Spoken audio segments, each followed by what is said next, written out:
ከውጭውም ጥቅም ሳይቀርበት ቢቻል ሰው ሁሉ እንደ ወንዝ ቢሆን እያለ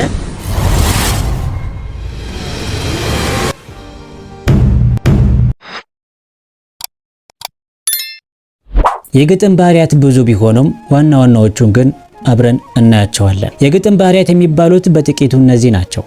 እምቅነት ወይም ቁጥብነት፣ ተጨባጭነት፣ ዜማዊነት፣ ምናባዊነት የምንላቸው ናቸው። እነዚህን በዝርዝር ስንመለከታቸው በመጀመሪያ ከግጥም ባህሪያት ምናባዊነትን እናገኛለን።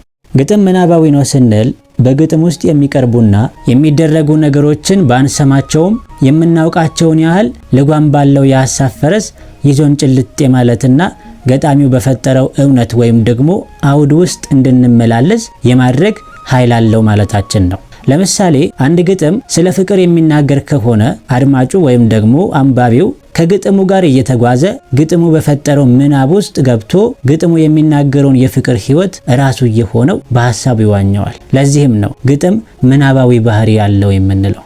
ቁጥብነት ግጥም ቁጥብ ነው ስንል ሆን ብሎ የማይገልጸው ወይም ደግሞ ከመግለጽ የሚቆጠበው ነገር አለ ለማለት ተፈልጎ አይደለም። ግጥም ቁጥብ ነው ሲባል በጥቂት ቃላት፣ በጥቂት መስመሮች፣ በጥቂት ቦታ ወይም ደግሞ ገጽ ላይ የሚሰፍር መሆኑን ለመግለጽ ነው።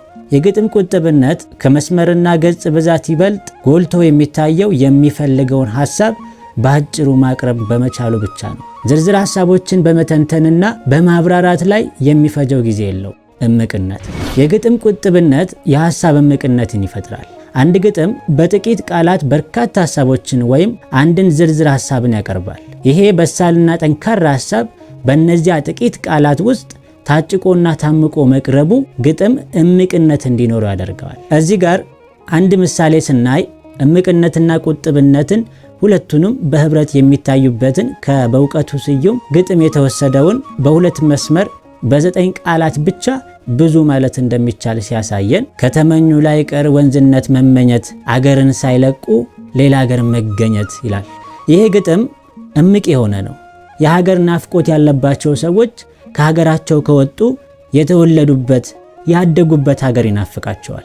እንዳይመጡ እዛ የሚከፈላቸው ብር፣ የሚኖሩት የተሻለ ኑሮ ያሳስባቸዋል። እዛው እንዳይቀሩ ደግሞ ሀገር ቤት ያለው ያደጉበት ቄ ማህበራዊ ኑሮው መፈቃቀሩና የማንነቱ ጉዳይ እየናፈቃቸው ይቀመጣሉ። ግጥም ለዚህ አይነቱ ተግዳሮት በተለያየ ዘፈን የተለያየ ቦታ የተገለጸውን ጉዳይ ጠቅለል አድርጎት በድንበር ተሻጋሪ ወንዝ ሲመስለውና በሀገር ፍቅር ለሚሰቃዩት ሰዎች ወንዝ መሆንን እንዲመኙ ምናባዊ በሆነ መልኩ እምቅነት በሆነ መልኩ ቃላትን ሳያባክን ቁጥቦ ነው ባጭሩ ሚስጥራዊ አድርጎት በጉልህ ያሳየናል። ድንበር ተሻጋሪ ወንዝ አንድም በመፈጠሪያው ወይም ደግሞ በመወለጃው ሀገሩና በውጪውም ሀገር ነው ያለው። ስለዚህ የሀገር ፍቅር ያለባቸው ሰዎች ልክ እንደዚህ አይነት ወንዝ እንዲሆኑ ነው እየነገረን ያለው። ከውጪውም ጥቅም ሳይቀርበት ከውስጥም እንደዛው ሳይቀርበት እንዲኖር። ስለዚህ ቢቻል ሰው ሁሉ እንደ ወንዝ ቢሆን እያለ መልካሙን ጎልን ወስዶ ሊያስተምረን ሞክሯል።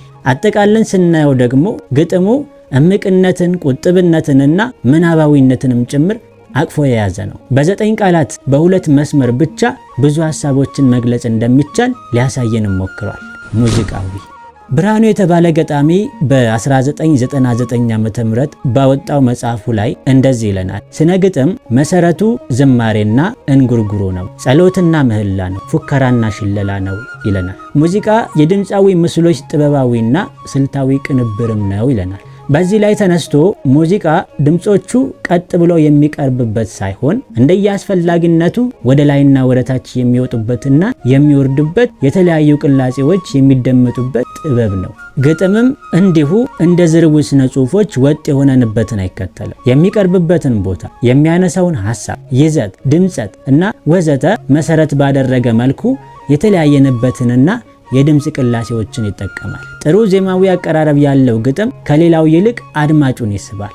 የግጥም ዜማዊነቱ ከምቱ ከምጣኔውና ከመሳሰሉት ሌሎች ባህሪያቱም የሚመነጭ ግጥምን ንባበ ዜማ ነው ብለን የነበረው ማንኛውም ግጥም ያለ ዜማ ጣዕም የለውም፣ ወደ ዝርው ጽሑፍም ሊወስድብን ይችላል። እንደ ቦታው እንደ አድማጩ የተለያየ ዜማ ሊሰጠው ግዴታ ነው። በዚህም ነው የሰዎችን ትኩረት መሳብና መማረክ የሚቻለው።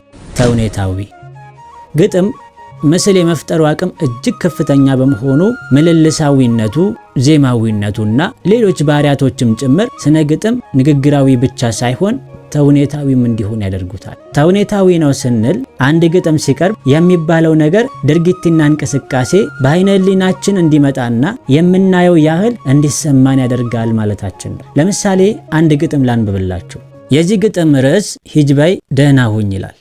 ፍቅሬ አስጠልቶሻል፣ እጅ እጅ ብሎሻል፣ ተቆልቶ ጠንዝቶ ቃናውን መሮሻል፣ ከቶ አላግድሽም፣ ሂጅ በይ ደህና ሁኝ፣ የፍቅር እስሩን እኔም አልመኝ፣ ቅዱስ ነው ሐሳቤ እሱን ካላገባው ደርሷል መሞቻዬ፣ እህል ከተባለ ይጹም ጉሮሮዬ፣ ስትየሰሙሽ እህት እናትሽ እንዴት ይታዘቡሽ በነዛ ቃልሽ፣ ሰይጣን ነው እሱ ያውም ልክስክሱ፣ ሁለተኛ እግሮቼ ተደጁም አይደርሱ፣ ደሞም ሰማሁ እንዳልሽ ትዳር ነው ማለት ወህኒ እግር በረት ሴቶች የሚጠፈሩበት፣ ሰው ሊበር ይችላል ያላንዳች ሐሳብ፣ ከፈለገው አርፎ ሊቀምስ እንደንብ፣ ደህና ምን ቸገረኝ ንብ ሁኚ ዝንቡኚ ቢራቢሮ ሁኚ፣ አንዴ እንደሆነ ለኔ ሰው አልመሰልሽኝ፣ የነደልሽው ቤቴን ጭራሽ ሳታፈርሽ መቼም አላግድሽ፣ ሂጅ በይ ደህና ሁኚ፣ የፍቅር እስሩን እኔም አልመኝ። በዚህ ግጥም ላይ የቀረበው ክርክር በአፍቃሪና ተፈቃሪዋ እንዲሁም በተፈቃሪዋና በእናቷ መካከል የተደረጉ ምልልሶችን በቦታው ላይ ተገኝተን የሰማን ያህል እንዲሰማን ያደርገናል። በተጨማሪም ፍቅራቸው በጭቅጭቅ እየተሞላ እንደመጣና በተለይ ደግሞ ልጅቷ ጥላቸዋ እጅ ማለቱን መራራነቱን ያሳየናል። ስለዚህ ጉዳይ የሰማውን የተገነዘበው አፍቃሪም ሂጂ በይ ጥርግ በይ ብሎ ሲያሰናብታትና ብቻውን ሲኖር ያሳየናል። በሌላ በኩል ደግሞ ራሱ ገጣሚ ወይም ደግሞ አንባቢው ግጥሙን ሲያነበው ከግጥሙ መልእክት ጋር የሚፈጥረው ተውኔት አለ። ለምሳሌ የሚነበበው ግጥም ስለ ደስታ ሆኖ አንባቢው ግን የሻከረ ፊት ወይም ደግሞ የተናደደ ደስተኛ ያልሆነ ከሆነ ገጣሚውና ግጥሙ አንባቢውና ግጥሙ ላይጣጣሙ ይችላሉ። በዚህም ተቀምጦ የሚሰማ ወይም ደግሞ የሚመለከተው ሰው በቂ የሆነ መልእክት ላያገኝ ይችላል። እንዲህ አይነቱ አገላለጽና አቀራረቡ ነው ግጥምን ተውኔታዊ ነው ያሰኘው።